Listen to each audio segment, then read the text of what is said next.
What's up mga ka-viewers? Welcome po sa Kaprudence Channel at iba-vlog nga natin ngayon kung paano ba magtayo ng pipino. Yun. At tuturuan ko kayo ng dalawang recipe kung paano siya gawing dessert. Watch out mga ka-viewers.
Ito yung mga artificial na paabot po na pipino.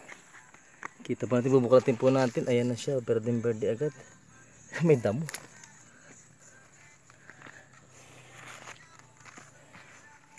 Dapat diligin na to.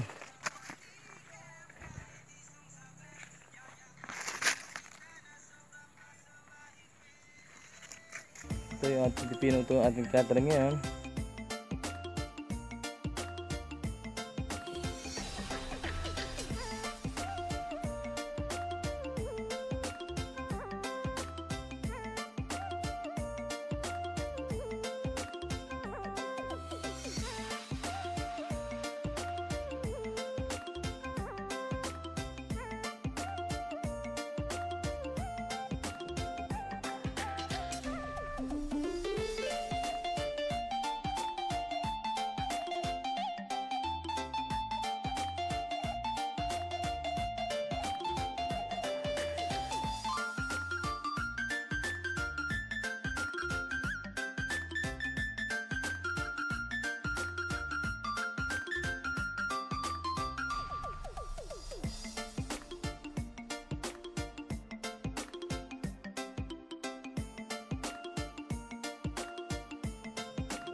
Viewers, at ngayon nga i-demo natin ngayon kung ano yung pwede nating magawa sa pipino. Ito yung ating unang puti na pipino sa pangalawang cropping ko. Then ito yung mga hindi natin ito kakainin. Papakilala ko lang sa inyo na ito yung pipino na lipasan namin putihin. At ito yung gagawin namin siyang binhi para hindi nabibili sa susunod na cropping. Para staggered ho yung ating supply. Ngayon ay ang gagamitin natin sa paggawa ng ating pipino, itong ating brown sugar. Kita nyo naman yan. Suka.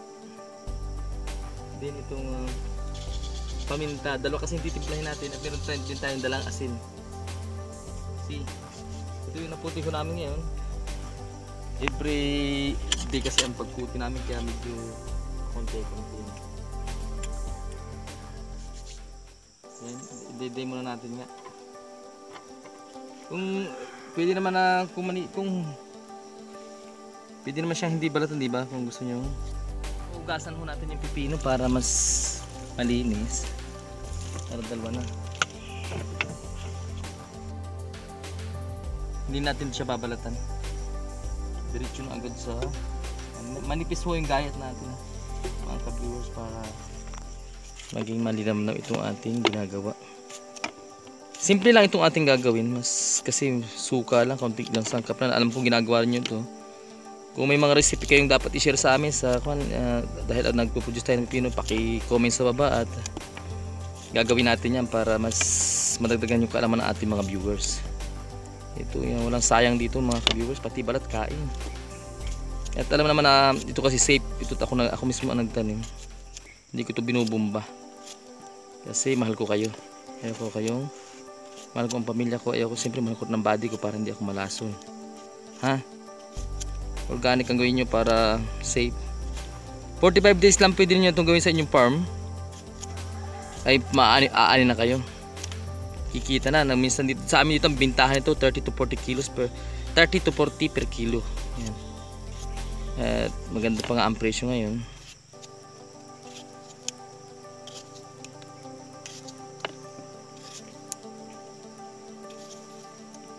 Okay, sapagkat tayo ay nasa bukid, dudurog natin yung ating paminta para mahalang-halang. Pag naman kayo magtitimpla at pagpakain sa inyo mga anak, huwag nyo nang pakaramihan ng paminta, maanghang to.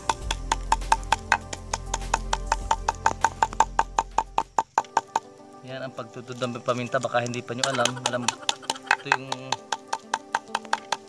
itong kahoy ito yung pinakampaod ng kalabaw pag nag-aararo ka. Ito kita sa likod ng kalabaw, ito yung pinakampaod. Dalawang klase nga yung ating titimplahin. Una siyempre lalagyan natin ng paminta mga paminta.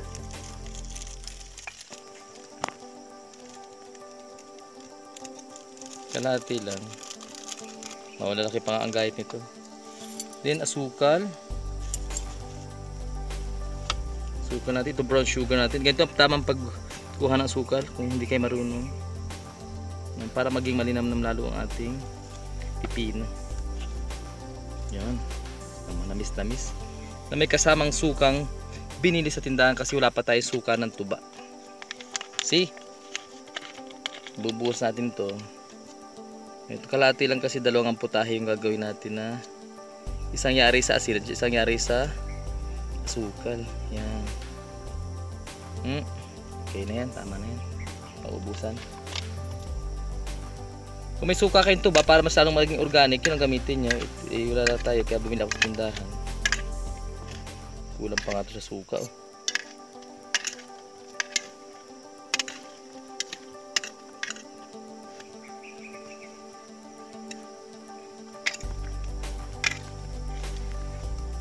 Yan na po yung ating, haluin nyo ng haluin lang hanggang sa lumasa. Para tapos yun ang kainin. Okay? One tapos sa ating unang recipe. Pangalawa, gagawin natin yung pangalawa. Dalan tayo dito isa. Cut na. Pangalawa ito. Lalagay tayo ng paminta ulit. Alisin nyo yung pinakang stapler, baka makain nyo to. Delikado yun sa lalamunan. Paminta. Tapos kung ayaw kat kay diabetes kayo, asin ang ilagay nyo. Kailangan din kasi ng katawan natin asin, magla sobra. Tapos lagyan natin ng suka po, suka. Kulang na tayo suka, kaya kung gusto nyo damihan nyo kung marami kayong suka dyan. Then haluin ulit natin yan. Ito yung inasinan at saka inasukalan. Diba yum diba? See? Yan na dalawang putahe na gawa natin. Isang yari sa asin at isang yari sa asukal. Yan. Pwede na kayong kumuha at gawin dessert sa inyong farm. Okay po. Ready to eat na. Dalsahan natin muna yung ating timplado layer sa asukal.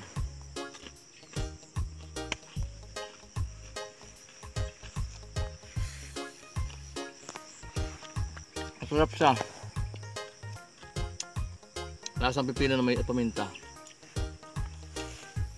At yung pangalawa, matamis-tamis ito, manamis-tamis. Yung pangalawa, pag wala kayong pambiling asukal, ito asin na gamitin nyo. Sinukaan. Kung kayo diabetic, asin na gamitin nyo. Parang dumi ako. Maalak.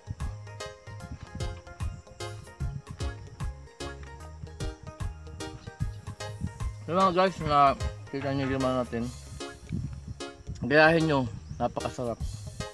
Tanim nyo, gawin nyo ganito, paborito ng mga anak ninyo. Napakasarap ang pulutan. Okay, dessert pagkatapos ng pagkain natin. So guys, sana may natutunan kayo. Subscribe to yung channel ko, Kapre din.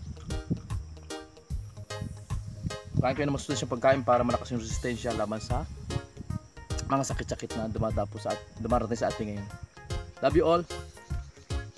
See you.